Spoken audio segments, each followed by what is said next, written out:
Shalom, selamat siang. Shalom. Apa kabarnya Bapak Ibu, teman-teman semua? Iya. Yang jawab baik, saya doakan tambah baik. Yang jawab luar biasa, saya doakan tambah suka di luar. Yang nggak jawab, saya doakan apa?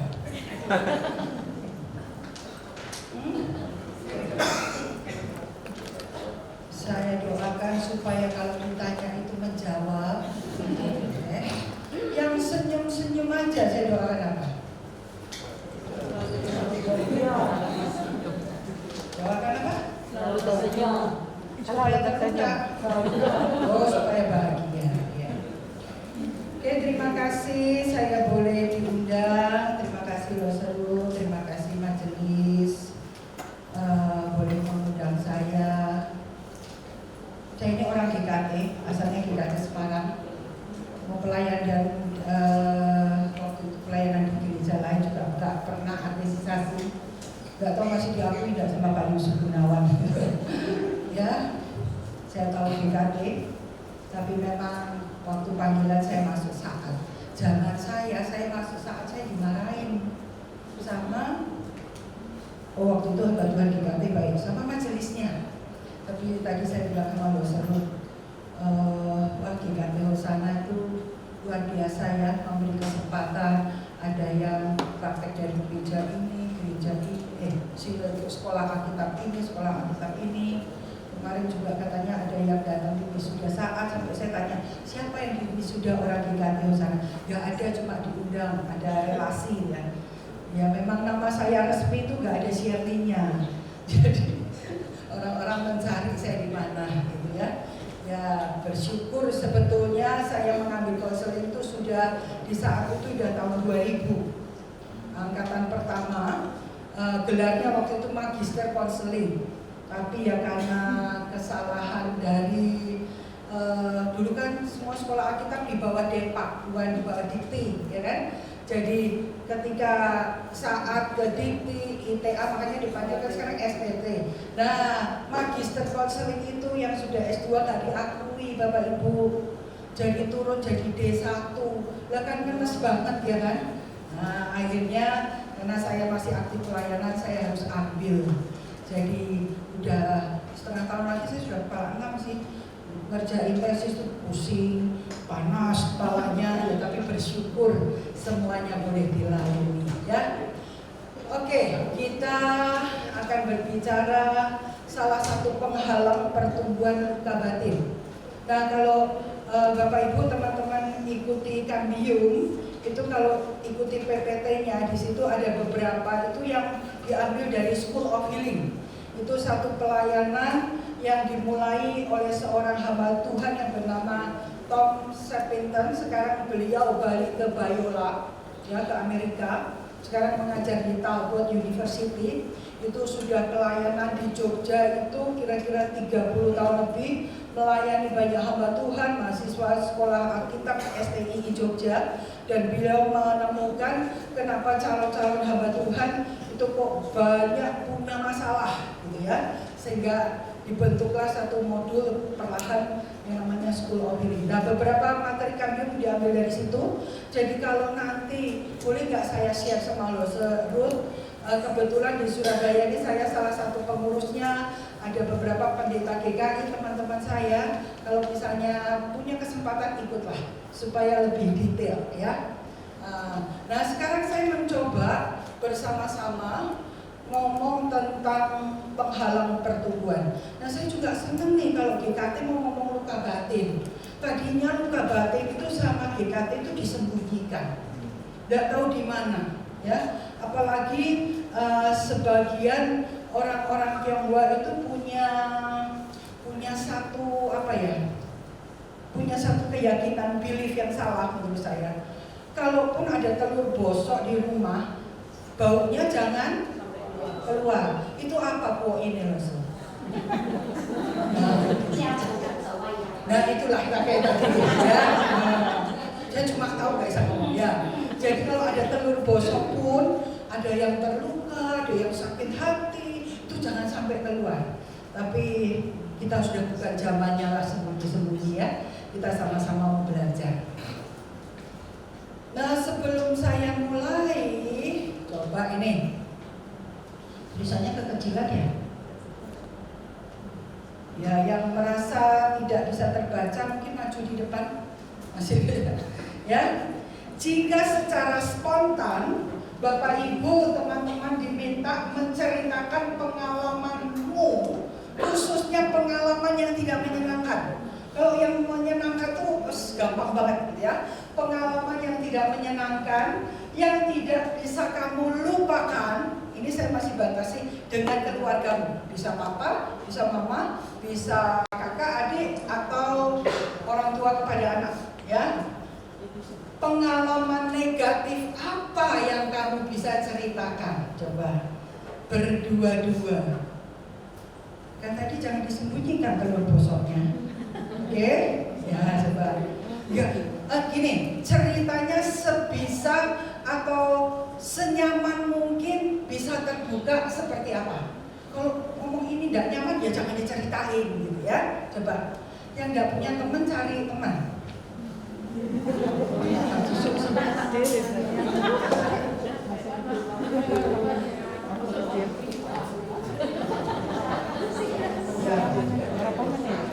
Sini sama saya. Coba. Ayo.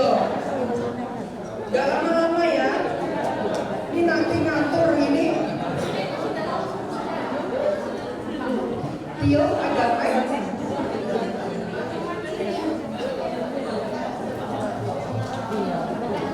Ya, yang mau tetap mau sendiri juga gak apa-apa. Pokoknya tahu.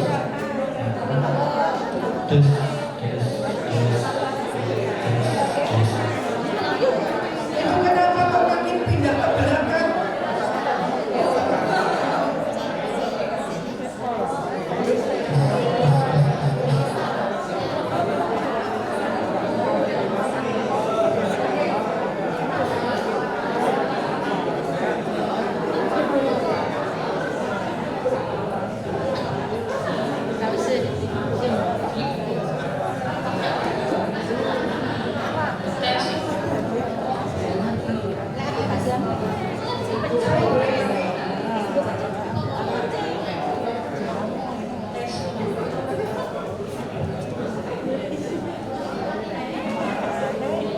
Sudah, jangan lama-lama ya. Misalnya ceritanya pengalaman dituntut harus sempurna sama papa, sama mama. Pengalaman yang tidak menyenangkan itu suaranya kok malah gak merdu sini. Dibanding-bandingkan gitu ya. Aku suka dibanding-bandingkan sama Cici, sama tetangga, sama sepupu ya. Atau juga aku nih anak yang diabaikan, atau anak yang suka disalah-salahkan, jadi kambing hitam di rumah.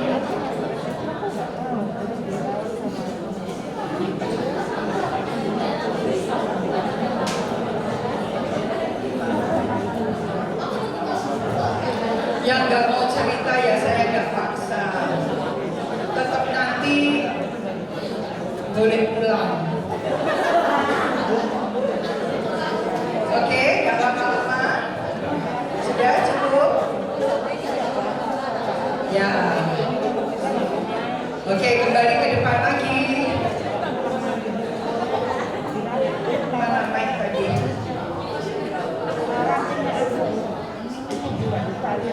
Siapa yang mau jadi volunteer untuk cerita sama kita? Kayaknya kalian asik deh cerita. Boleh nggak jadi volunteer cerita? Ya, silakan. Siapa namanya? Berkat. Ini loser berkat. Sudah loser berkat lagi. Betul namanya. Loser berkat anugerah. Kasih karunia. Silakan loser. Ini seorang loser mau cerita sama kita. Gak mudah loh orang untuk terbuka, apalagi yang belum terbiasa. Silakan. silakan. Pengalaman apa yang paling tidak menyenangkan? Yang paling gak menyenangkan itu ini konteks keluarga secara khusus itu ketika saya ini memiliki suatu sosial di mana saya udah akur sama koko saya sendiri. Itu sejak kecil sampai SMA. Di mana suatu titik itu ada istilahnya orang tua itu membanding-bandingkan. Ini ya, ada di situ ya. Mereka belum pernah dengar lagunya Farel. Ojo dibanding-banding. Iya. Nah, suatu ketika ini Contohnya. jadi contohnya itu memang itu cuma dalam hal kecil. Jaga kunci rumah, simpan kunci rumah dengan baik. Karena papa mama lagi pergi ke gereja. Koko itu taruh di atas pot bunga, tapi dia lupa taruh di mana. Pot yang mana Ya, ya? lupa. Nah, sedangkan waktu pulang mama papa, mereka bingung cari di mana. Pas berkat datang dan coba cari, dan memang pandangan mata berkat langsung ke pot itu dan ketemu. Akhirnya ketemu, pas pulangnya, mama bilang sama Koko, bilang kemana kuncinya kok? Baru ketemu sama berkat. Oh, orang berkat yang pindahin katanya. Saya padahal baru pulang loh. Saya dibilang yang pindahin. Disalahkan ya. Disalahkan. Terus bukannya apa? Saya coba membela diri. Ya berkat baru pulang juga dari rumah teman.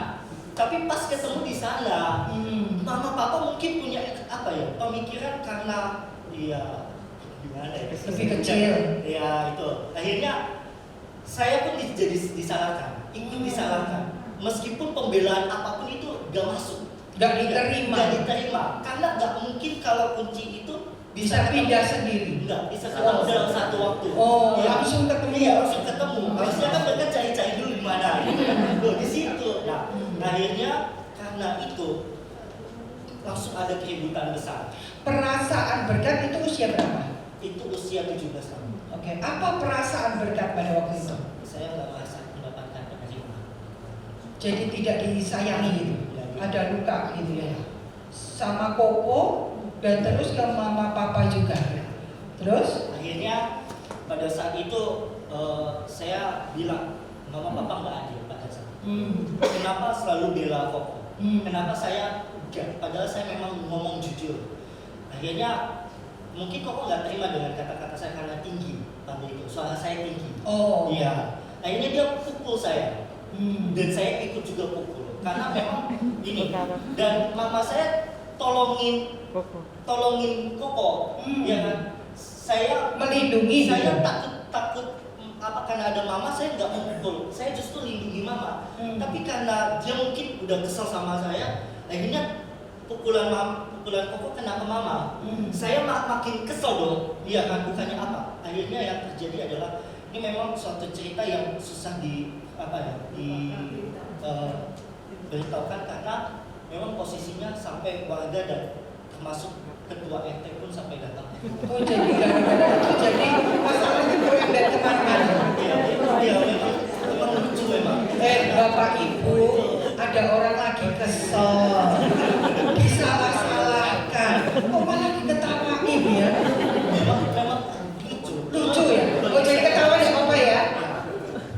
Saya nahan ketawa nih. Karena kunci rumah sampai bisa bawa Nah, perasaanku gimana pada waktu itu? Kan tadi kesel nih, ya, tambah RT, jadi kayak keributan besar ya. Perasaan Rose berkat gimana? Saya merasakan bahwa kehadiran saya justru membawa Tadi tidak diterima, tambah menjadi penyebab masalah dan membawa malu buat warga. Saya tidak teruskan di situ dulu ya. Kalau Rose berkat mau konseling silakan cari hamba Tuhan. Oh, puji Tuhan. Ini saya yakin kalau belum selesai dia pasti ceritanya lebih marah. Ya kan? Sekarang dia masih bisa senyum dan mengizinkan kita mentertawakan dia. Saya yakin, thank you ya. Yuk.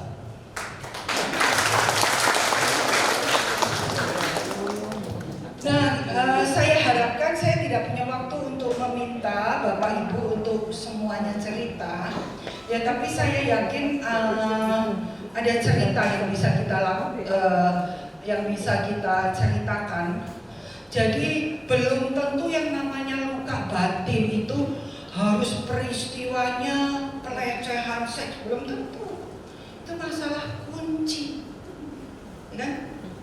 Masalah hal-hal kecil, tapi masalah kunci mungkin buat anak yang namanya berkat ini, oh digituin jadi tidak diterima, tidak dikasihi. Tapi mungkin bagi anak, gitu aja. Jadi kita tidak bisa mengatakan masalah itu kecil. Karena kalau ngomong luka, setiap orang itu kejadian yang sama pun, ya, masalah topik yang sama pun bisa berbeda. Jadi saya harap semua orang tadi sudah coba bercerita ya. Kalau belum, coba nanti di rumah sebelum tidur, di tempat tidur apa ya pengalaman yang tidak menyenangkan yang ku terima dan membuat sebetulnya aku terluka, gitu ya. Nah, apakah Anda pernah terluka? Nih pointernya yang mana nih? Tengah ya. Kok nggak bisa? Oh nih ya. Apakah pada waktu masa kanak-kanak? Misalnya anak-anak tuh buat saya dari TK sampai SD. Bahkan sebetulnya kalau kita mau ngomong luka, itu bisa terjadi kalau Bapak Ibu baca buku-buku tentang pemulihan luka batin, bisa terjadi di dalam kandungan. Ya, kita pasti pernah mendengar bahwa hamil tolong disetelkan lagu-lagu him, itu baik untuk emosi, untuk perkembangan janin dan sebagainya ya. Jadi anak di dalam perut mama itu bisa berespon. Makanya waktu Maria mengunjungi Elizabeth, hamilnya Maria hamil Yesus, Elizabeth mengandung Zakaria, Yohanes Pembaptis, ya, kok suaminya masuk, ya, anak di dalam kandungan Elizabeth itu berespon, ya, bergejolak, ya, gimana coba, ya. Jadi ada juga luka yang dimulai di dalam kandungan. Misalnya yang saya ceritakan tadi ya, kalau ada pelayanan back to the womb, kembali ke dalam kandungan, gitu ya. Itu biasanya kalau penolakan tadi nggak seberkat ngomong penerimaan, penolakan itu dicari dari sini, cari sini nggak ada, kita harus kembali. Apakah dimulai ketika pembuahan, khususnya kasus-kasus perkosaan atau kasus-kasus kehamilan sebelum pernikahan biasanya ada di situ, atau ketika nanti mau lahir, apalagi zaman dulu ya, anakku wis 3, nanti yang lahir keempat ini mau tak kasihin orang. Ini semua sebenarnya bisa bahasa Jawa ya, wong Surabaya kan gitu ya. Tak kasihin orang, nah itu bisa jadi terluka.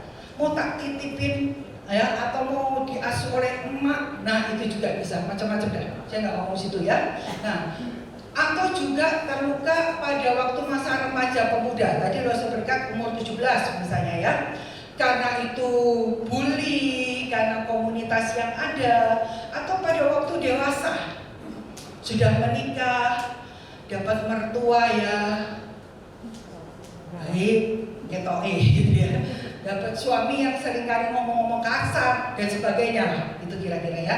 Nah ini yang sebetulnya harus kita lihat gitu loh. Sehingga misalnya kalau kita ngomong ya, seorang anak kelas 4 SD pernah datang kepada saya bilang begini, Tante, gimana caranya saya mau mengganti family name? Nah Bapak Ibu teman-teman, kalau anak bertanya mau mengganti family name, kira-kira apa coba? Kecewa sama siapa Bu? Orang tuanya siapa? Family name, berarti itu nama siapa? Bapak ya? Nama Papa. Jadi mungkin dia kecewa sama siapa? Papa. Coba kalau datang ke saya, maksud saya bilang gini, nanti kamu minta kartu keluarga kepada papa mamamu, ambil juga surat akte lahir, ya, lalu bawa ke kantor imigrasi. Maksud tak gituin. Sebelumnya ke RT RW minta surat keterangan bahwa mau ganti nama belakang. belakangmu itu siapa sih? Dia menyebutkan, ya, misalnya saya Indrawati Hanjaya, gitu ya. Itu namanya siapa? Nama papa, tapi juga namanya engkong, gitu kan? Terus mau diganti apa? Ya nggak tahu. Nanti mau diganti apa? Ternyata dia marah sama papanya. Pasti yang saya ceritakan bukan orang GKT Hosana. Percayalah, ya percayalah sama saya. Dia bilang, percuma papaku kalau setiap hari Minggu tuh bisa ke gereja 2-3 kali Bu. Tapi kalau pulang terus mabuk dan marah-marah, bisanya kerjanya marah-marah tok. Buat apa? Jadi orang Kristen ya kemana-mana karena terluka. Satu lagi. Nah ini contoh saya sendiri. Pasti saya sudah izin sama suami dan anak saya. Oke? Anak saya waktu itu yang kedua tuh cowok, ya. Dia itu memang anaknya tuh nggak bisa diam, cocok jadi. Sekarang dia seorang pengacara dan suka ngomong. Kalau ngomong itu ya tajam seperti silet, aktual dan terpercaya. Mungkin ngomongnya sini lu bapak mboe gitu ya. Ya. Nah waktu dia kelas 2 gitu. Aduh, saya kewalahan menangani keisengan dia dan suka ngomong. Terus saya bilang sama suami saya, nama Pak Arab itu, Papa, ini loh anakmu nakal. Kalau apa-apa yang nakal, yang bencana itu kan anaknya suami. Ya. Kalau yang baik-baik itu kan anakku, gitu nggak kita? Oh, cuma saya aja ya. Jadi saya bilang gitu, Papa ini loh anakku nakal gitu ya. Apa jawab suami saya? Ya ini. Nek dia nakal dolen ae. Menurut Bapak Ibu, suami saya serius enggak untuk mau jual anak? Kalau dia mau jual pun pasti saya berdiri di depan. Enak aja dijual kan? Tapi lihat, waktu itu anak saya kelas 2. Kelas 2 itu umur berapa? 7. Oke. Nah terus dia ikut camp. Saya ikutkan camp. Dia ikut camp itu umur 15. Satu camp remaja khusus cowok gitu ya. Nah pulang dari camp saya jemput. Mama itu kan suka kepo loh. Makanya jadi mama jangan suka kepo lah. Nah di camp kamu dapat apa? Gak rela, bayarnya lumayan, gak dapat apa-apa. Apalagi kalau gak bertobat, gitu kan? Di camp dapat apa? Ini saya kebanyakan cerita ini, nanti kalau gak selesai gimana? Kalau gak selesai saya suruh Pak Philip menyelesaikan ya, saya tinggal materi saya. Nah, daripada saya cepet-cepet nanti gak jelas. Ya Pak Philip ya, atau Bu Mon suruh nyelesain. Terus dia bilang gini, Mama sendiri pasti wis lupa. Gawat, deg-degan aku. Betul. Apa ya peristiwanya ya? Mama sendiri pasti sudah lupa. Saya tuh ketika belum tobat peran saya jadi mama, apalagi belum kuliah, saya tuh mama yang galak. Sisa-sisanya masih kelihatan ya. Orang tanya jawab, tadi udah tak doain yang gak suka jawab. Terus saya pikir apa waktu itu ya, kalau orang Surabaya itu kan suka gini, nek mulutnya nakal tuh disambel aja gitu kan ya. Ayo siapa sih yang pernah nyambel mulutnya anak nanti tobat? Saya nggak pernah sih, tapi memang saya pernah plakban mulutnya 1 kali. Aduh, apa gara-gara itu ya? Gawat banget nih, mama yang parentingnya ngawur dah ya. Terus dia bilang gini, Mama pasti lupa. Namanya Mama kepo. Waktu kamu tak pelakban toh nak, Mama minta maaf. Bukan, apalagi? Terus dia bilang, Mama pasti lupa. Ya itu loh, waktu aku nakal, dia sendiri melabelkan dirinya nakal. Kan gak boleh loh, Ya, harus spesifik kalau kita mau ngomong tingkah laku yang kita tidak suka dari anak kita. Terus dia bilang, waktu aku nakal, mama bilang sama papa. Terus papa bilang, ya wis dolen ae. Dolen ae anakmu itu. Yang berapa tahun coba Bapak Ibu teman-teman? Berapa tahun? Umur 7. Terus ikut camp umur 15. 8 tahun masih ingat. Ya kan? Tadi Loser Berkat umur 17. Itu sampai berapa lama? Sampai tua masih ingat enggak? Ya pasti ingat. Tetapi lihat, ingat kalau lukanya sudah disembuhkan, beda. Loser Berkat bisa cerita ketawa-ketawa. Tapi kalau belum, dia akan nangis-nangis dan kelihatan marah banget. Ya? 8 tahun masih ingat. Memori manusia itu tidak bisa di-delete. Tapi kalau sudah sembuh, punya penafsiran dan arti yang sesuai dengan prinsip firman Tuhan. Saya bilang sama suami saya, Papa, nanti pulang kita harus ngomong sama anak kita. Oh ini di video toh, saya nggak boleh kesana sini. Tio yang ikuti saya ya.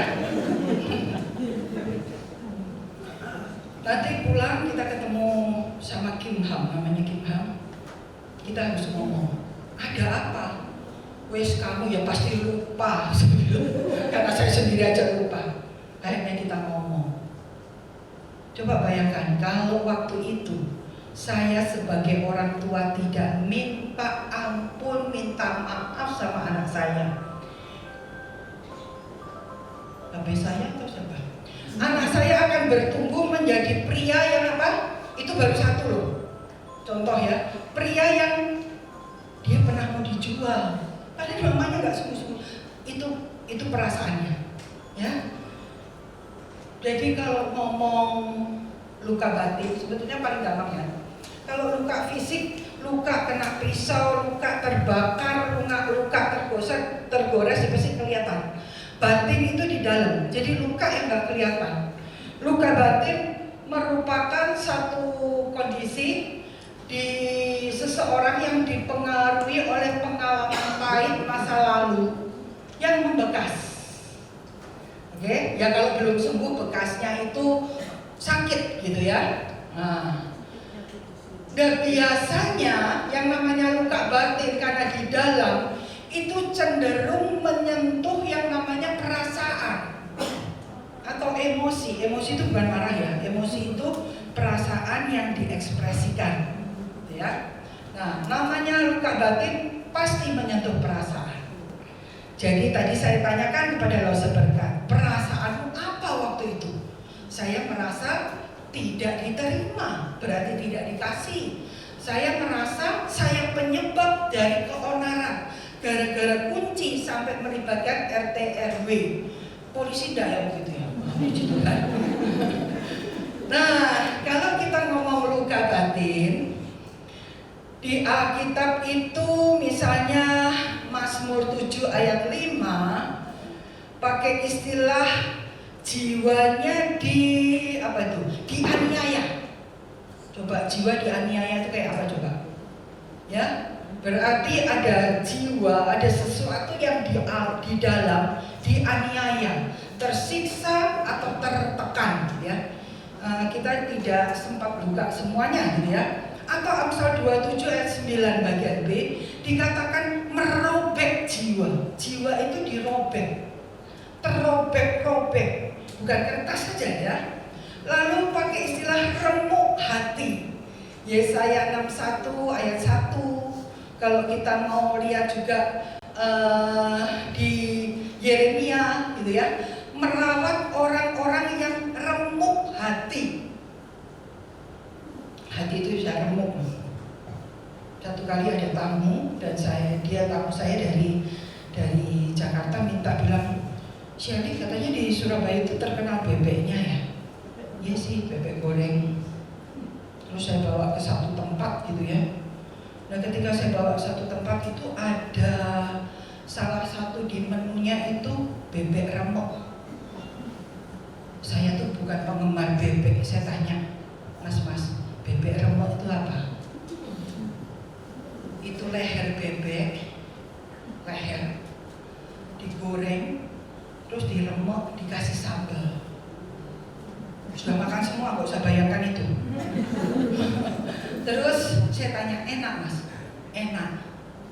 Ya sudah, coba di leher bebek itu ada dagingnya ya. Kecuali bebek packing gitu ya. Kalau dicumpok itu, dulu kalau saya pergi ke tempatnya Bu Monita, leher bebek itu dijual loh. Apa tuh namanya? Terus kita makannya dikasih sarung tangan, enak. Buat cemil-cemil biar gak ngantuk gitu, enak gitu ya. Bebek remek, enak sih. Tetapi kalau remuk hati itu enak. Mau remuk hati? Enggak enak ya. Lalu juga dikatakan patah hati atau luka hati. Ia menyembuhkan orang-orang yang patah hati. Siapa yang lagi patah hati? Membalut luka-luka mereka. Wow. Bapak Ibu, teman-teman, kalau ketemu orang tanya kabar, apa kabar? Kita kan suka jadi latah gitu ya. Pasti jawabannya baik. Padahal yang jawab baik itu bisa remuk hati, bisa lagi luka, bisa remuk jiwa. Coba kalau nanti Bapak Ibu jangan tanya saya ya. Saya akan jawab yang sesungguhnya soalnya. Kalau tanya orang, terus orangnya jawab, saya lagi remuk hati saya. Ayo Pak Cisyul. Pasti gini kan, nyesel dia aku tanya. Diapain orang? Enak gak ketemu orang yang lagi remuk hatinya? Enak gak? Gak enak. Pasti ceritanya banyak dan pasti bukan cerita-cerita yang menyenangkan. Tapi di sekitar kita banyak orang yang terluka atau remuk hati. Coba toleh kanan kirimu. Maksud saya itu bukan remuk hati, ya, orang-orang yang siap untuk menyembuhkan luka hati. Kita lihat ya contohnya Raja Daud. Di dalam Mazmur 42 ayat 11-12. Coba Bapak Ibu teman-teman baca deh. Saya udah tulis di situ. Yuk 1, 2, 3.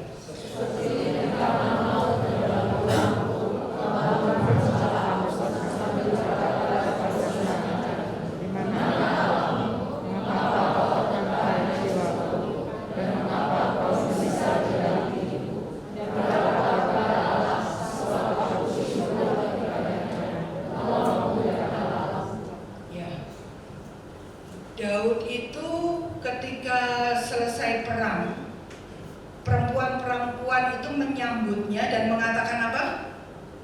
Daud mengalahkan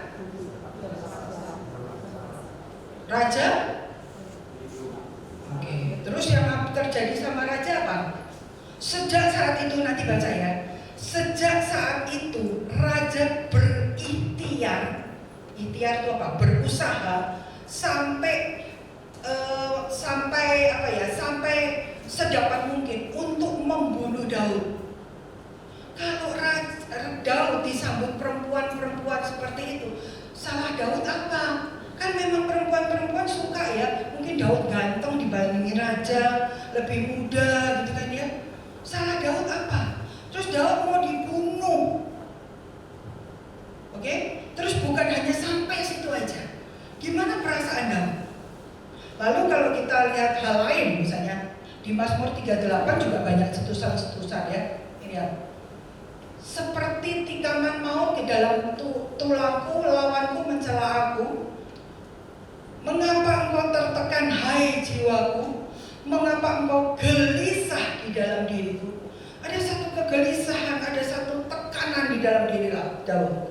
Dan juga kalau kita lihat Daud itu pernah dilupakan oleh ayah dan ibunya.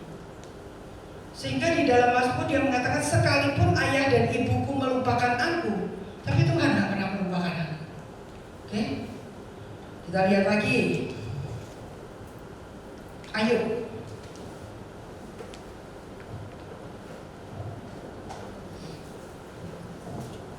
Aku tidak mendapat ketenangan dan ketentraman. Bayangin, aku tidak mendapat istirahat, tetapi kegelisahanlah yang timbul. Oke, kehilangan harta, keluarga, kesehatan hanya dalam waktu 1 hari. Dan hartanya tuh bukan main-main gitu ya. Anaknya semua mati semua. Istrinya yang harusnya menjadi penolong buat dia juga meninggalkan dia. Teman-temannya yang datang yang harusnya menghibur, Ayub mengatakan, penghibur sialan kalian. Kalau aku ada di posisimu, aku bisa menghibur lebih baik. Jadi bagaimana perasaan Ayub? Pasti dia terluka, ya, dan betul-betul stres saat itu.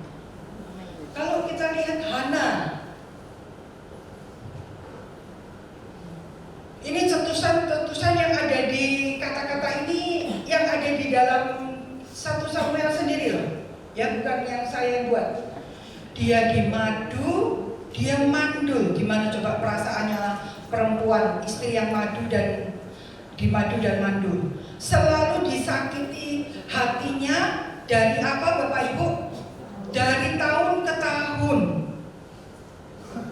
Ya, rupanya Penina itu punya hobi menyakiti hati.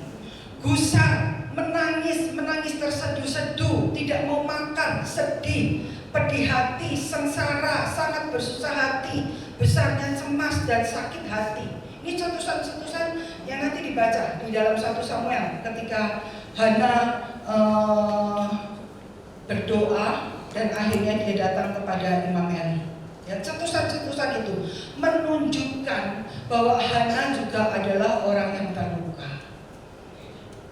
Nah, kalau kita lihat, ya, ini saya nggak ngomong trikotomi atau dikotomi ya. GKT itu trikotomi apa dikotomi ya?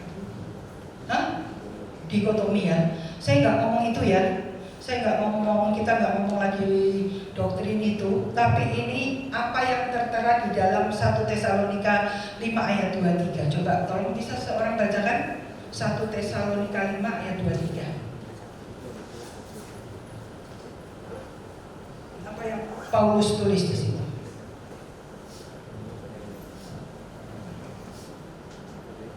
Boleh seseorang bacakan?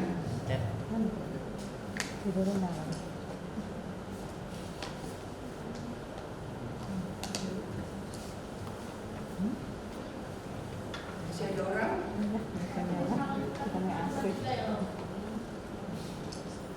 1 Tesalonika 5 ayat 23. Semoga Allah damai sejahtera menguduskan kamu seluruhnya, dan semoga roh, jiwa, dan tubuhmu terpelihara sempurna dengan tak bercacat pada kedatangan Yesus Kristus Tuhan kita. Ya, saya tidak mau menafsir ayat itu, tetapi coba lihat apa yang dikatakan Paulus, bahwa manusia itu ada roh, jiwa, tubuh. Ini lingkarannya bisa bentuk gini atau bentuk yang gandengan juga bisa. Tapi yang saya mau paparkan pokoknya begini. Di dalam diri kita ada yang namanya roh. Pasti itu ketika kita percaya kepada Tuhan, roh Tuhan ada di dalam kita. Betul? Ya, Roh Kudus ketika Alkitab kan ada di dalam diri kita. Nah, tetapi juga manusia itu ada bagian, ya nggak gini juga sebetulnya lingkarannya bisa digambar lain ya. Yang jiwa itu di dalam. Nah, kalau yang dikotomi, saya lagi nggak ngomong itu, jiwa sama roh jadi satu. Bahwa ada sesuatu selain roh di dalam diri manusia, ada yang namanya perasaan, emosi, kehendak. Nah, kalau kita ngomong tentang luka, itu biasanya di sini. Ada sebuah buku tulisan teolog Reform yang adalah ngomong praktis ya. Judulnya apa kok tiba-tiba lupa. Ya ini kalau sudah mau kepala namanya kadang-kadang manggil apa bisa lupa dia, dipanggil malah lari. Nanti kalau ketemu ya. Dia mengatakan dari surveinya dia, kalau di rumah sakit itu ada 1 kamar, ada 4 bed. 1 kamar itu pada umumnya 3 ya. itu pasti punya luka. Nah belum tentu berarti nanti kamu sakit, kamu punya luka ya, nggak begitu juga ya. Sebetulnya ketika kita ngomong jiwa yang terpenjara, yang remuk, yang tertekan, yang patah ini kalau nggak disembuhkan, betul-betul menjadi penghalang pertumbuhan. Lihat pemimpin besar. Saya waktu praktek itu setahun aja sampai takut loh, di sebuah gereja besar. Pendetanya kalau sudah marah karena rapat, sini ngomong A, sini ngomong B, sini ngomong C, dia bisa beberapa jam. Tadi pagi baru ngomong tentang buah roh, mengendalikan diri, ya kan? Bisa berubah. Semua kalau sudah gitu jadi nurut. Gak ada yang A, B, C. Kamu A, kamu setuju, kamu setuju. Ya? Kalau marah, gitu. Kalau di mimbar jemaat, saya punya kelemahan, ya pasti ya seorang. Jangan ikuti kelemahan saya, ya pastilah sampai mengikuti kelemahan.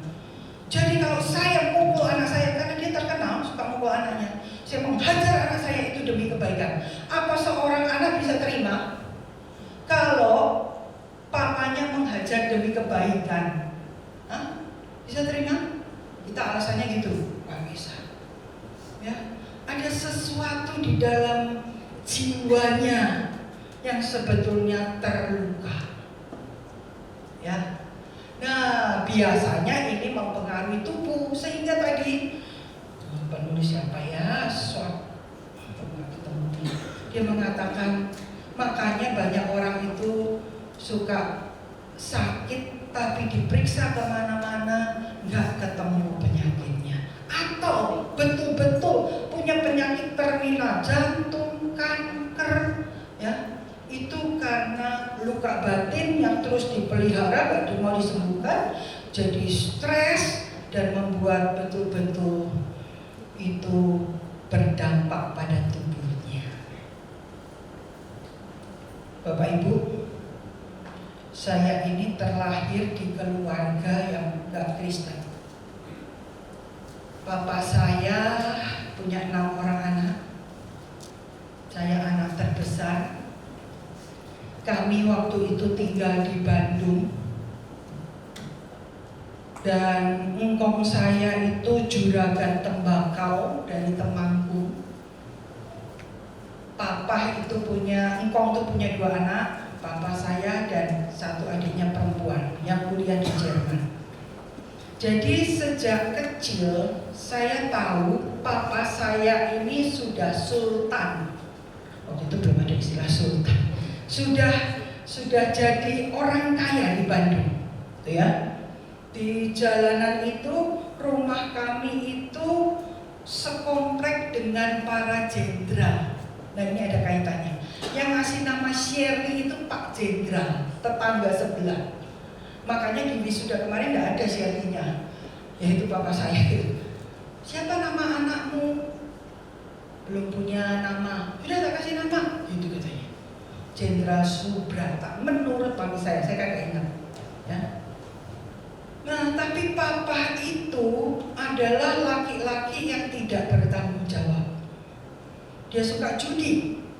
Ketika saya cerita gini tujuannya bukan untuk menjelek-jelekan papa saya. Saya sudah selesai sama papa saya. Kalau saya belum selesai, berapa puluh tahun yang lalu saya cerita gini saya bisa nangis-nangis. Ya. Jadi pabrik plastik, toko mebel, rumah makan, perusahaan bis dan bisnis-bisnis yang lain itu habis semua. Padahal engkong itu bilang, ini kalau kamu tidak kerja aja 7 turunan, ini pasti masih bisa. Saya loh turunan yang kedua masih kecil, umur 6 tahun aja sudah habis. Ya. Nah sehingga saya menjadi anak yang ketika papa bangkrut mau makan aja tidak bisa. Jadi kalau mau makan dari kayanya seperti itu sampai mau makan aja tidak bisa. Tunggu papa itu cari beras. sekarang ke kotanya mami saya, ya. Cari beras, terus nanti kalau berasnya cuma sedikit, dibikin bubur, kasih air sama garam, pokoknya anaknya makan, ya. Tidur aja pakai alas tikar aja, nggak ada kasurnya. Itu menimbulkan luka nggak buat saya? Adik-adik saya, apalagi yang kedua yang sudah lumayan tahu. Saya waktu itu umur 7, adik saya umur 6. Iya, papa nggak bertanggung jawab. Nggak enak punya papa seperti ini. Aku nggak suka sama papa, gitu kan? Nah terus ditambah-tambah masalah yang lain, nanti saya cerita di bagian berikutnya. Sehingga saya bertumbuh menjadi seorang anak remaja sejak SMA itu suka sakit-sakitan. Dulu badan saya nggak segemuk ini. Kok kayaknya bapak ibu nggak percaya gitu sih? Iya. Saya apakah harus bawa foto before and now dulu dan sekarang? Dibawa ke rumah sakit, ke dokter, kemana-mana sama mama. Suka di infrared, di sinar, itu nggak ketemu penyakitnya. Itu tadi. Sehingga disebut psikosomatis, ya kan? Soma itu tubuh, psiko atau psycho itu jiwa, ya. Jiwa yang terluka itu berdampak kepada tubuh. Dan ketika saya masuk saat pun di seminari pun, saya terkenal mahasiswa yang suka sakit-sakitan. Belum segemuk ini. Percayalah, saya ngomong betul gitu. Ya. Saya suka terkenal menjadi orang yang sakit-sakitan. Gak tahu kok Kaleb itu mau ya. Anugerah. Nah sekarang, dulu tuh paramek pasti ada di tas saya. Sekarang periksa nggak ada. Ya, sekarang saya kadang-kadang capek nggak? Capek. Tapi saya nggak pernah jadi orang yang sakit-sakitan lagi. Sakit ada ya. Nah ini Bapak Ibu, hati-hati kalau kita terluka dan kita tidak mau disembuhkan. Penyebab, ada beberapa sebab, tapi biasanya ngomong luka batin itu, ya penyebabnya itu keluarga.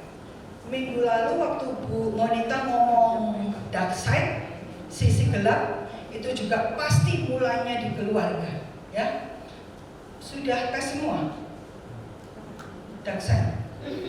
Sudah ya? Siapa yang dark side-nya pasif agresif? Sudah tes apa belum? Oh ada yang belum, ya udah. Kalau sudah tes nanti bisa kaitkan. Nah penyebabnya adalah disfungsi keluarga. Keluarga yang tidak berfungsi dengan baik. Maksudnya disfungsi keluarga itu apa jadinya? Ya kalau kita ngomong disfungsi keluarga, mau di sekolah, di seminari atau sekolah sekuler, ini loh tokoh disfungsi keluarga itu Virginia Satir. Ya. Bukunya tebel-tebel, belum diterjemahkan bahasa Indonesia. Kira-kira ngomong disfungsi keluarga itu gini, keluarga yang tidak sehat, ya, atau kalau pakai istilah sekarang itu keluarga yang toksik, keluarga yang beracun. Oke? Misalnya apa? Contohnya atau konkretnya, anggota keluarga yang tidak bisa menjalankan perannya.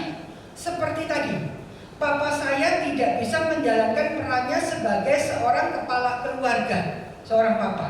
Ya, karena tadi ada di keluarga lain yang papanya tidak menjalankan perannya karena sebab yang lain, atau mama yang tidak bisa menjalankan perannya sebagai mama. Ada kan mama yang kalau ditanyanya papa, mah ini boleh, terserah kamu. Mah ini tanya papa, mama tidak tahu, gitu kan? Kayaknya ada di rumah, tapi tidak berfungsi, tidak ada sentuhan personal. Tidak ada sentuhan emosional jadi mama. Papa juga demikian. Nanti kita lihat lagi ya. Biasanya keluarga yang tidak berfungsi ini satu atau kedua orang tua, ya, bisa pecandu, pemabuk, pezina, KDRT. Nah, tanggal 1 nanti saya kesini ngomong KDRT ya. Mana sih yang namanya Mulyono? Oh kamu, lupa saya. Nanti ngomong sebentar. Ya, Sampai mana tadi? Gara-gara Mulyono lupa. Bercerai atau tidak bekerja atau sebab-sebab yang lain. Oke? Ini biasanya keluarga yang dysfunctional family. Atau parenting yang tidak tepat, pola asuh yang tidak tepat. Banyak pola asuh, tapi cara mendidiknya itu nggak tepat. Anak perempuan itu boleh nangis, nggak boleh marah. Kalau anak laki-laki nggak boleh nangis, boleh marah. Makanya laki-laki kalau sedih marah, kalau stres marah, kalau sumpah marah, itu aja deh. Nggak punya tombol perasaan yang lain. Kalau laki-laki nangis itu ditahan-tahan. Gitu ya. Saya kalau sering konseling sama laki-laki, saya sangat menghindari tisu. Kalau perempuan tak cepai tisu. Banyak laki-laki, apalagi kalau badannya tinggi besar, gitu ya. Dia mau ngomong yang sedih, udah kelihatan ada genangan air mata, gitu ya. Udah ya, Bu sebentar ya, saya ke toilet. Itu salah satu aja bentuk yang salah. Atau orang tua tidak jadi contoh, tidak jadi teladan. Apa yang jelek dari mama, kamu jangan tiru. Yang bagus kamu ambil. Padahal orang itu, anak itu belajar salah satu caranya tuh imitasi, meniru. Ya yang jelek yang lebih gampang ditiru kan? Ya enggak? Jangan mamanya gini, dia bisa aja, gampang sekali meniru. Anak yang tidak dipenuhi kebutuhannya. Nah, jadi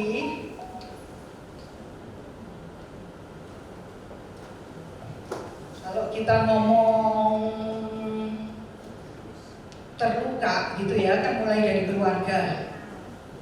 Ngomong ini dah, fatherless. Kegerakan father ini, kebapaan, membapak ini kan mulai digerakkan. Dari penelitian dunia, ini bukan ngomong gereja atau orang Kristen. Indonesia ini urutan ketiga soal fatherless. Bayangin, urutan ketiga loh. Jadi kalau saya tanya,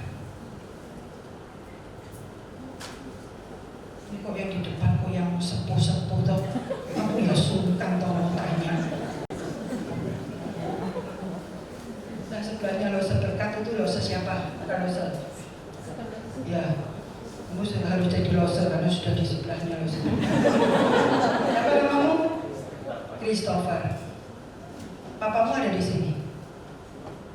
Tidak. Iya. Ada di ruangan ini nggak? Jadi bebas ngomong ya.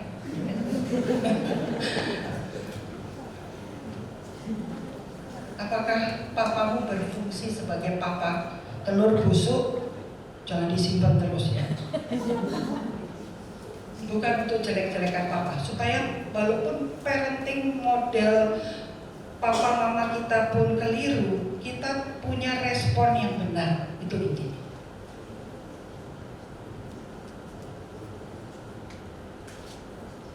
Ini kalau mikir Sui ini masih tak usah dijawab. Mana Christopher? Mungkin sedikit. Apanya yang sedikit? Berfungsinya.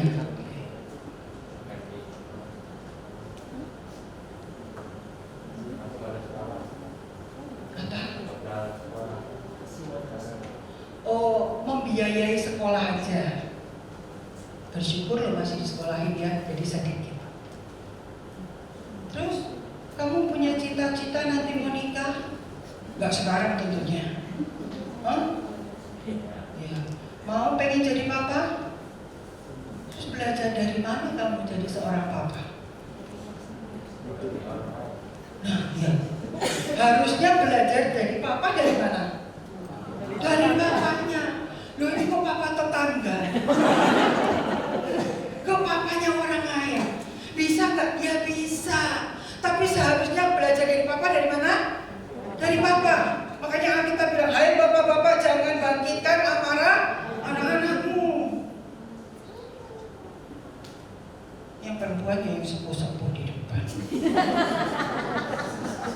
Ya, sini. Siapa namanya sini? Ini siapa namanya? Dev, ini ada mama di sini. Tapi itu yang lo suka. Pikir ada mama terus gak jadi ke kamu deh.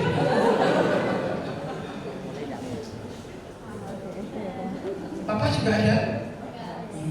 Jadi mau ngomong soal papa. Menurut kamu, ya tapi kita lagi ngomong father ya. Gak apa-apa deh. Saya diundang untuk ngomong motherless di KT mana? Kok motherless? Kalau fatherless itu istilah motherless berarti gak punya mama. Jadi muncul dari mana? Istilahnya gak pernah. Harusnya juga mother mama dominan ya. Mamamu itu tipe seorang seperti apa? Maksudnya apa sifatnya? Apa aja dah yang ada di benak kamu dan hati kamu. Loh, noleh ke belakang ini. Gak boleh marahi Bu. Lebih baik dia jujur daripada mendem. Ya enggak? Siapa yang membenarkan tadi? Bilang betul. Habis ini saya ke kamu ya.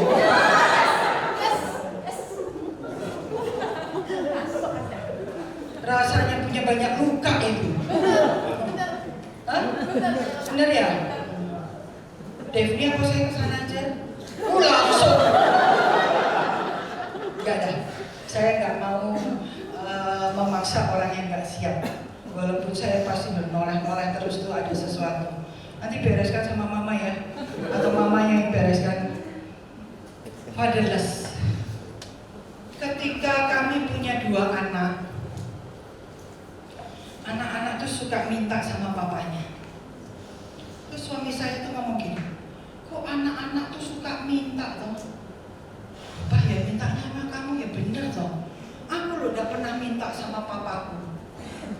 Ya yang salah kamu atau papamu ya kan? Dia bingung loh suami saya jadi father, jadi bapak itu gimana? Karena dia tidak punya figur papa. Apalagi papanya itu asli dari Cungkok sana, ngomong aja sama suami saya udahnya Isa, pakai bahasa satu dua bahasa Hokkien, yang lainnya pakai bahasa bukan isyarat, ya isyaratnya dewe gitu ya. Nah, jadi kalau suami saya itu mungkin kalian tahu ceritanya ya, anaknya 14, terus lakinya itu ada berapa? 7. Itu kalau dulu semua sepatu busri itu suami saya kan paling akhir tuh, sampai tempat dia sudah tidak ada sepatunya. Jadi sepatu kokonya yang bekas, nggak betul-betul nggak pernah meminta. Mau pergi lihat laut loh di Semarang, itu kan ada laut ya. Semarang tuh laut apa ya? Tanjung Perak kan? Tanjung Mas ya, Tanjung Perak Surabaya ya. Mau lihat laut itu nggak boleh. Jadi dia itu baru pertama kali lihat laut tuh udah umur belasan itu. Dia betul-betul nggak punya figur apa, ya. Bulan lalu dia ikut Man in the Mirror di Kuala Lumpur yang bicara soal kebapaan. Dia bilang cerita, dapat banyak sekali buku yang bagus. Man in the Mirror sudah diterjemahkan bahasa Indonesia. Pria-pria hai berilah buku itu. Nggak punya figur papa membuat orang itu terluka. Saya tadi sama papa saya, jadi saya nggak suka sama laki-laki itu. Bukan tidak mau menikah, saya tetap mau menikah, tapi saya tidak mau menikah seperti mami saya, yang nggak bisa nabung, yang apa aja iya, nurut betul-betul nurut, ya. Tunduk, pengertian tunduk itu saya lagi nggak bicara itu ya, tapi harus dipahami dengan baik. Sikapnya tunduk di dalam hati, harus. Nah, jadi saya bertumbuh jadi seorang wanita remaja yang nggak mau kalah, okay? Karena tidak adanya figur ayah. Saya tidak suka sama laki-laki. membuat saya mau menikah. Tapi ketika menikah, kamu jangan jadi kayak bapakku loh ya. Saya menikah nggak mau milih yang ciri-cirinya kayak papa saya, tapi milih yang ciri-cirinya kayak Kaleb. Ternyata waktu dia belum bertobat, ya bodoh aja gitu ya. Nah itu menimbulkan luka. Terus mama dominan, itu disfungsi loh. Masa fungsinya tuh mama tuh dominan? Enggak kan? Bagaimana seorang wanita yang dominan menempatkan diri dengan baik, tetap tunduk kepada suami, dan tetap berperan jadi mama untuk keluarganya. Menurut Bapak Ibu, saya dominan nggak? Dominan. Kalau yang nggak jawab dominan, katarak kayaknya. Dominan, jelas dominan. Ya, untuk saya dulu tunduk kepada suami, itu perjuangan setengah mati. Perjuangan setengah mati. Apalagi perempuan-perempuan yang sekolah Alkitab kayak saya merasa bisa memimpin, setengah mati. Tak lawan terus, dan bagat saya yang namanya Kaleb tuh gak bisa jadi pemimpin.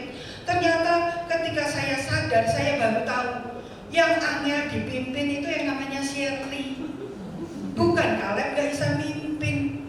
Ibu-ibu nanti tanya ya sama suamimu ya, Papa, mimpin aku tuh susah apa enggak? Dijawab dewe lagi. Ya, tanya coba, mimpin aku tuh susah apa enggak? Jadi saya menjadi wanita dominan dan mama dominan. Menimbulkan luka enggak buat anak saya? Menimbulkan luka. Walaupun mereka bertumbuh dengan baik, tapi satu saat ketika saya tobat soal peran saya jadi mama, jadi istri, harus ada pemulihan dengan anak. Sebelum itu saya sendiri mengalami banyak pemulihan. Lalu orang tua yang disfungsi yang membuat seorang anak terluka itu adalah orang tua yang tidak peduli bicara soal rohani. Nilai-nilai kekristenan itu loh nggak ada. Siapa orang tua di sini yang nggak pernah bicara soal rohani kepada anak-anaknya? Saya pernah mengunjungi guru sekolah minggu yang dipenjara karena terlibat perdagangan anak. Apa tuh namanya perdagangan anak? Human trafficking, ya. Dan ke arah pornografi. Ya, guru sekolah minggu. Jangan khawatir, bukan guru sekolah minggunya GKT. Kena berapa tahun? Cukup lama. Saya kunjungi dia, dan dia bilang, Bu, tolong sampaikan mama papa saya. Sebetulnya saya itu pengen dimarahi, saya pengen diajari apa itu firman Tuhan. Yang benar yang kayak apa, yang gak benar kayak apa. Nilai-nilai kekristenan. Jadi saya sampaikan kepada mama papanya, Pak, anakmu dulu pengen lo marahi, pengen ditegur. Puji Tuhan sekarang dia udah berapa tahun lalu keluar. Lama perdagangan trafficking, apalagi nyangkut ada porno, pelecehan seksual, seksnya juga. Lalu pertengkaran orang tua yang nggak selesai gitu loh. Bertengkar. Bukan berarti kita nggak bertengkar ya. Nggak ada keluarga yang nggak pernah bertengkar. Kalau ada bapak ibu yang saya nggak pernah bertengkar sama istri saya nggak pernah bertengkar sama suami saya. Itu malah aneh buat saya. Ada angel di sini. Ya, ada malaikat. Bertengkar, tapi bertengkar yang benar. Ketika anak lihat kamu bertengkar, ya anak juga harus lihat ketika mama papanya berdamai, menyelesaikan masalah. Jangan dok bosok disimpan terus, gitu ya. Lalu inner need, kebutuhan batin yang tidak terpenuhi. Nah, kalau kita ngomong misalnya ya, kebutuhan, kita paling kita kenal kan pasti Bapak Ibu kenal teori piramidnya Abraham Maslow, ya. Ada beberapa tingkatan 6. Paling pertama bawah itu kebutuhan fisik, makanan, tempat tempat tinggal. Bayangkan Bapak Ibu, kalau tadi saya cerita bahwa saya itu makan aja susah, tempat tinggal aja susah, mau sekolah aja susah, perasaan terluka. Nah, perasaan orang anak yang perasaannya terluka, sedih, nggak suka dengan keadaan, ya, itu pasti kebutuhan yang berikutnya rasa aman. Ini kalau kita pakai piramidnya Abraham Maslow, kebutuhan rasa aman. Dia juga nggak dapat. Gimana mau dapat kebutuhan rasa aman? Rasa aman itu disayangi, kebutuhan untuk diterima, seperti yang Ustaz berkata tadi, kebutuhan untuk dikasihi, kebutuhan berikutnya kebutuhan untuk berpendapat. Seorang anak itu butuh itu. Apakah kita akan membungkam semua? Misalnya weekendnya gampang aja deh. Yuk makan keluar. Mamanya bilang, kamu pengen makan apa? Nasi goreng. Mesti kok nasi goreng? Yang lalu bakmi goreng, nasi goreng, bakmi goreng. Ya kalau mamanya nggak mau anaknya makan nasi goreng, langsung udah pilihkan. Anak akan malas lagi kalau ditanya. Sekali dua kali dijawab, berikutnya malas. Buat apa saya milih? Toh tidak akan dituruti apa pilihan saya. Saya tidak diberi kebebasan untuk menyatakan pendapat saya. Bapak Ibu, terlalu banyak sebetulnya ya anak-anak yang terluka sama orang tua. Terluka sama orang tua. Dibanding-bandingkan, ada anak yang bilang, Bu, tolong bilang mama, Bu, saya sudah pengen lari. Saya hanya ingat mama itu punya penyakit. Tapi penyakit itu menjadi intimidasi mama untuk menahan saya. Tapi saya sudah nggak tahan di rumah. Ada seorang anak yang dikuliahkan di luar negeri kayaknya, tapi dipesenin, waktunya udah habis ya Cindy. Oh memang geser. Tak pikir kamu masih. Ya tadi saya janjian minta kode. Tapi ini sudah jam berapa? Apa itu? Sampai 1:30, berarti saya harus stop. Pak Philip yang teruskan aja ya. Masih ada berapa slide?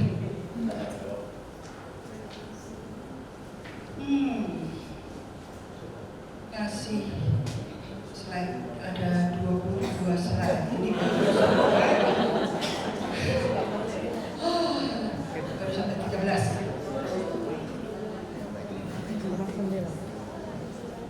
Nanti gini aja, kalau nggak selesai, saya kasih PPT-nya buat Bapak Ibu. Nah, kalau semua orang telepon saya gimana ya? Pak Philip dah mohon yang selesaikan ya Pak Philip. Ya, dia udah mengangguk. Inner need yang tidak dipenuhi. Nah, misalnya gini Bapak Ibu. Seorang anak yang punya kebutuhan rasa aman, ya kan? Kan harusnya kalau piramid atau itu kan meningkat kebutuhannya. Tapi kalau rasa aman gak didapat, umur kan tetap terus jalan kan? Terus jalan. Kebutuhan ini akan menjadi hutang.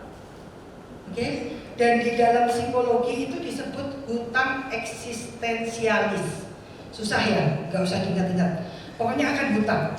Jadi rasa aman ini terus akan dia bawa sampai dia menjadi orang dewasa. Kebutuhan untuk misalnya apa ya, kebutuhan untuk diterima, dia nggak dapatkan nih di level ini. Kebutuhan untuk diterima ini bukan berarti stop atau mandek. Usia terus, dia badannya makin besar, tapi kebutuhan ini akan terus dibawa, akan terus dia akan cari ke sini. Aku punya kebutuhan diterima, aku punya kebutuhan dikasih, bisa nggak ya kelompokku ini memberikan? Kalau nggak tetap akan jadi hutang. Akhirnya menikah, berharap pasangannya bisa memenuhi kebutuhan itu. Ternyata enggak, tambah masalah lagi. Terus akan dibawa. Jadi jangan heran di gereja atau kita ketemu orang-orang yang antik, bukan barang antik. Kalau sudah kerja, melayani, nggak diberi pujian sedikit, ngambek. Lupa dihargai, marah. Cepat tersinggung. Kalau dia punya ide, yang lain nggak setuju, dikira penentang dia. Sepertinya dia tidak bisa diterima di kelompok itu. Wah, ditambah, memang kok gereja GKT. Saya ini habis khotbah di GKT Citra Raya tadi ya. Saya tanya, GKT Citra Raya itu, saya bilang itu GKT Citra Raya anaknya Hosana ya. Anak, pakai istilah anak ya. Istilah apa? OSPI. Sekarang sudah dewasa. Ya. GKT Citra Raya itu terkenal apanya? Saya tanya gitu ya. Terkenal makannya. Katanya GKT gereja kenyang terus.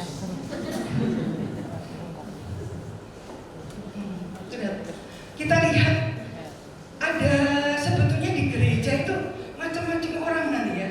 Oh, gereja yang kalau punya ide nggak dituruti marah, apalagi kalau sudah nyumbangnya gede lagi. Ya, kalau dia nggak dijadiin ketua, dia nggak kerja. Tapi kalau dia ketua, kerjanya bagus. Lo kan jadi ketua, nggak ketua, semua kan harus melayani kan, harus bertanggung jawab kan, seperti itu ya. Nah, jadi kebutuhan yang tidak terpenuhi ini akan terus dibawa dan jadi kayak kebutuhan yang nyedot terus nih, gitu ya. Dia minta dipenuhi. Nah, bagaimana Bu kalau sudah menikah, sudah dewasa, kebutuhan ini tidak bisa terpenuhi oleh suami, oleh istri, oleh anak-anak kita, oleh gereja kita? Ya, engkau harus lebih dekat sama Tuhan. Hanya Tuhan kok yang bisa memenuhi kebutuhan yang belum terpenuhi ini. Gitu ya. Saya harus stop deh. Gimana nih? Ini ketua program ini siapa? Pak Philip, Cindy. Siapa? Pak Philip. Pak, gimana Pak? Ya stop Bu. Ya stop ya. Ya. Nanti minta PPT-nya. Tanya jawab. Kalau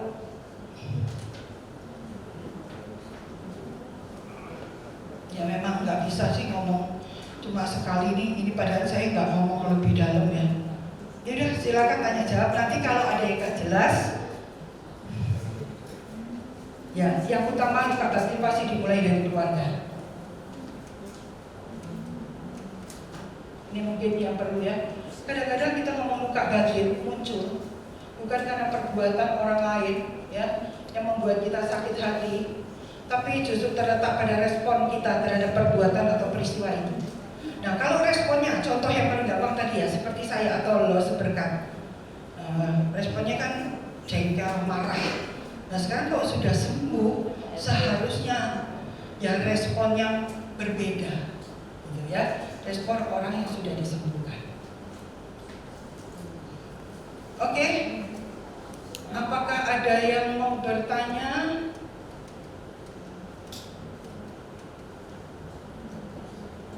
Ini kalimat bagus. Kalaupun Anda, Bapak Ibu punya luka batin, hidup kita nggak berakhir di situ.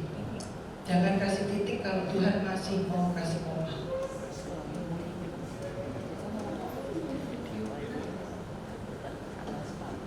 Ya, oke. Saya juga capek sih mau duduk. Apa ada yang mau bertanya? Kalau nggak mau bertanya, saya yang bertanya nih. Mana mic tadi?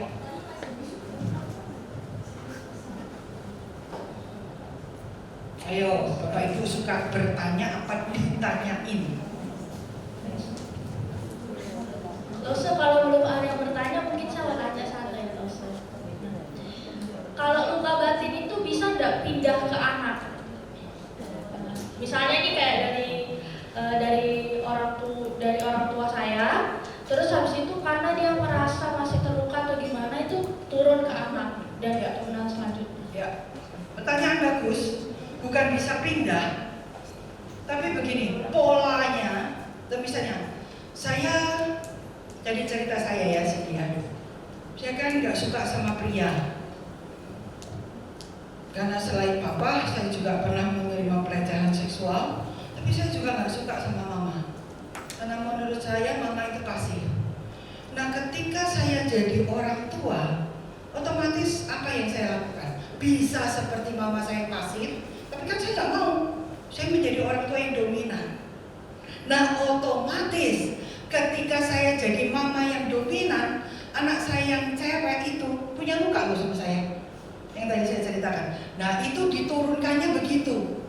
Ya, kalau kita kenal genogram pohon keluarga, itu ada pola-pola yang begitu. Bukan berarti dipindah.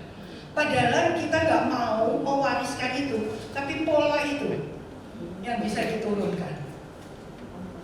Apakah menjawab sini? Oke. Satu lagi? Oke. Ya.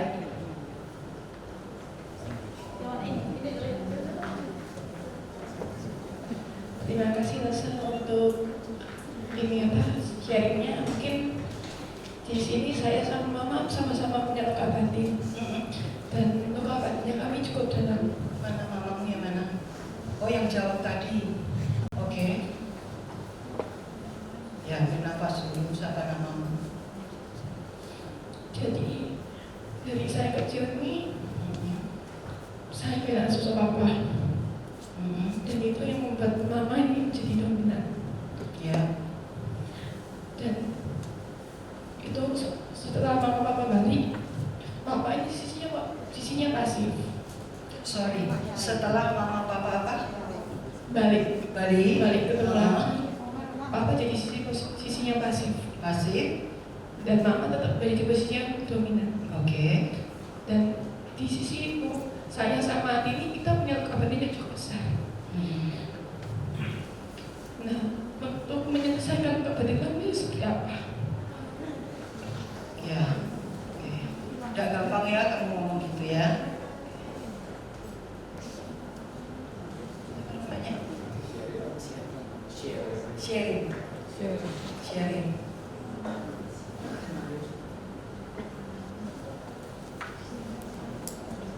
Di Peluk Loser itu di sebelah ya.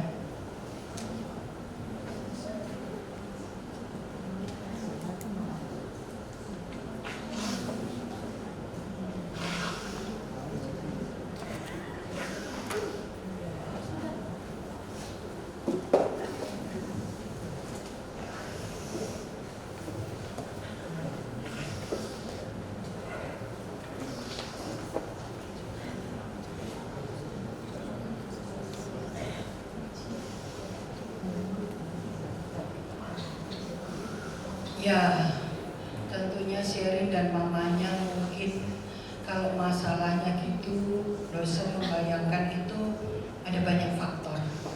Pasti nggak bisa diselesaikan dalam format tanya jawab. Ya, cari hamba Tuhan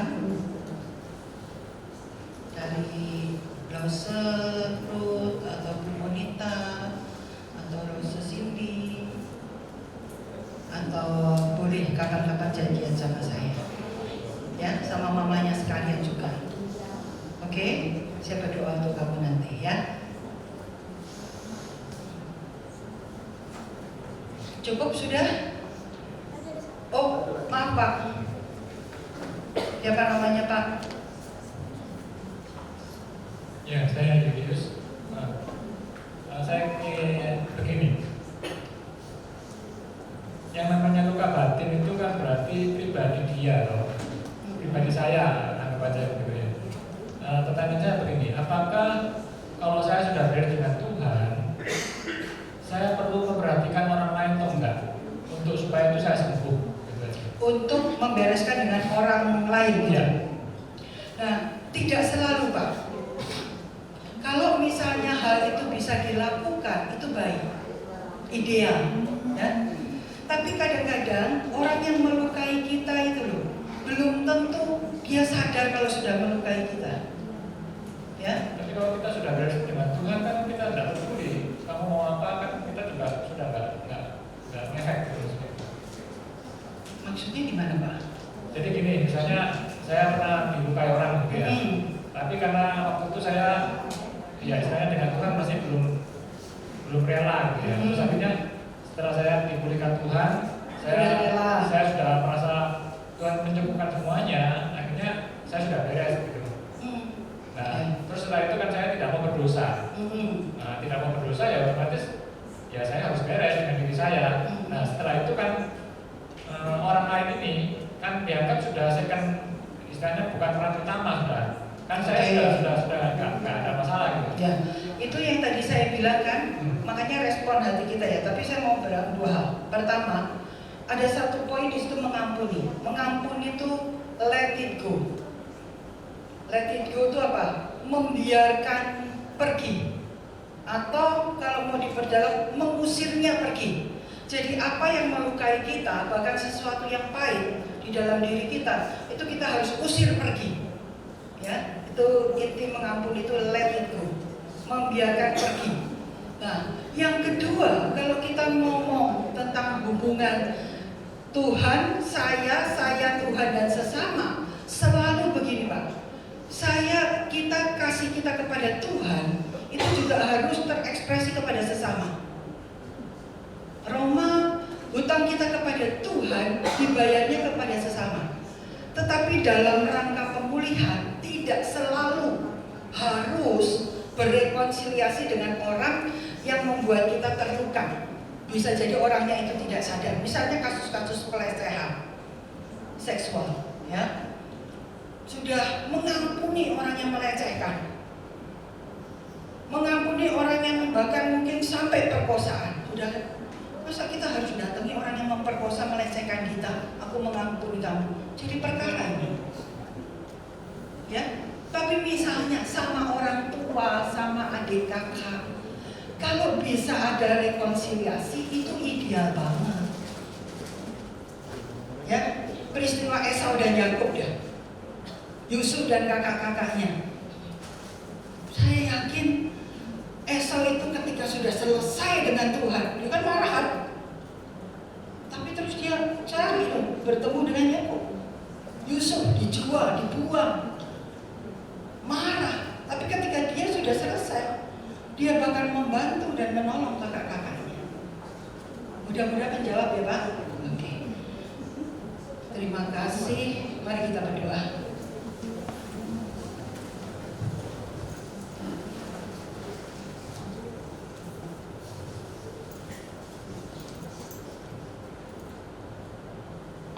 Tuhan,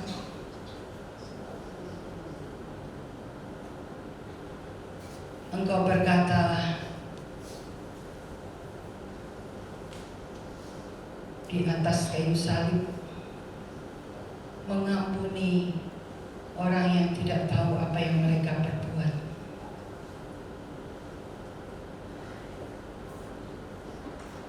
Doa Bapa kami yang Engkau ajarkan ya Yesus juga meminta kami mengampuni orang lain seperti Engkau sudah mengampuni kami. Kami sadar Tuhan di dalam hidup ini justru orang yang seringkali menyakiti adalah orang-orang lingkaran terdekat dengan kami. Tapi kami mau tetap fokus kepada firman Tuhan, karena Tuhan Yesus meminta kami mengampuni. Kami tidak mau menyimpan luka menjadi sesuatu yang pahit, menjadi celah untuk iblis masuk di dalamnya. Oleh sebab itu siang hari ini Tuhan, masuklah di dalam hati kami. Engkau pasti akan menemukan hati yang terluka. Engkau mengenal kami lebih dari siapapun, bahkan lebih baik dari diri kami sendiri. Biar sekali lagi Tuhan, walaupun banyak yang belum kami ketahui dan apa yang harus kami lakukan, tapi biarlah kebenaran Tuhan memerdekakan kami. Kami ingin dilepaskan, kami ingin sembuh, kami ingin dipulihkan. Kami ingin menjadi pribadi yang sehat, maksimal, dan semakin dewasa di hadapan Tuhan. Nggak jadi kanak-kanak lagi. Apalagi kalau kami tahu jelas ada luka yang menjadi penghambat pertumbuhan kami. Berbicaralah kepada setiap kami ya Tuhan. Di dalam nama Tuhan Yesus kami bersyukur dan berdoa. Amin.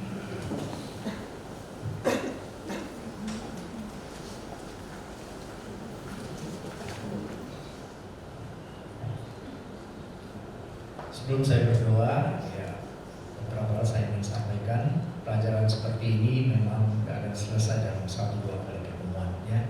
Karena ini menyangkut kehidupan kita. Untuk itu teman-teman perlu respon.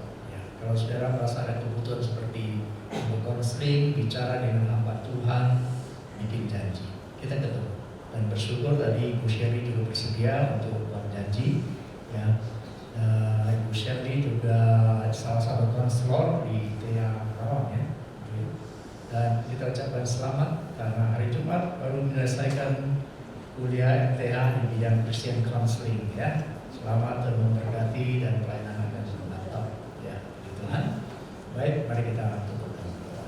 Kami percaya Tuhan bahwa janji-Mu tidak pernah sia-sia. Engkau, tangan-Mu selalu terbuka buat setiap kami yang mau datang. Beri kami keberanian untuk di dalam segala hal kami datang kepada Yesus Tuhan yang penuh dengan belas kasihan itu. Dan juga tolong kami Tuhan, jika kami membutuhkan teman, konselor, hamba Tuhan Lause untuk membantu kami, kiranya Tuhan juga beri keberanian sehingga kami boleh mendatangi, buat janji, dan kami ingin sembuh dari segala luka hati kami. Terima kasih Tuhan, biar kasih-Mu terus memenuhi kami dan menolong kami, sehingga tidak ada satu hal pun yang boleh menghalangi di dalam pertumbuhan iman kami makin mengenal Yesus. Terima kasih Tuhan, inilah hidup kami, inilah keadaan kami apa adanya di hadapan Engkau. Supaya itu kami selalu membutuhkan anugerah demi anugerah diberikan kepada setiap kami. Terima kasih untuk hamba Bu Sherley yang sudah menyampaikan sesi ini. Kiranya Tuhan terus beri kekuatan dan tubuh yang sehat, berkati dalam pelayanannya di masa-masa yang mendatang. Bersyukur untuk wisuda hari Jumat kemarin yang sudah lulus, dan biarlah itu akan terus menolong di dalam pelayanan yang dilakukan sehingga memberikan dampak dan menjadi berkat bagi banyak orang. Setiap kami ya Tuhan, berikan hati yang rindu untuk belajar terbuka di hadapan Tuhan dan terus bertumbuh. Terima kasih karena penyertaan Tuhan kepada setiap kami, sehingga kami boleh komitmen kami terus dengan hati yang rindu belajar di dalam kelas-kelas pemulihan. Terima kasih Bapa. Hormat kemuliaan kami kembalikan kepada Tuhan.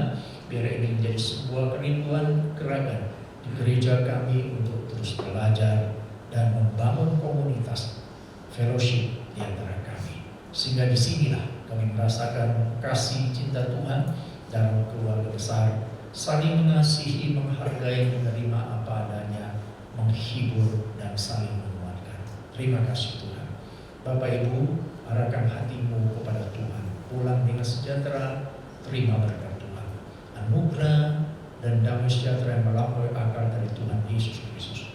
Cinta dan kesetiaan Allah Bapa yang tidak pernah berubah.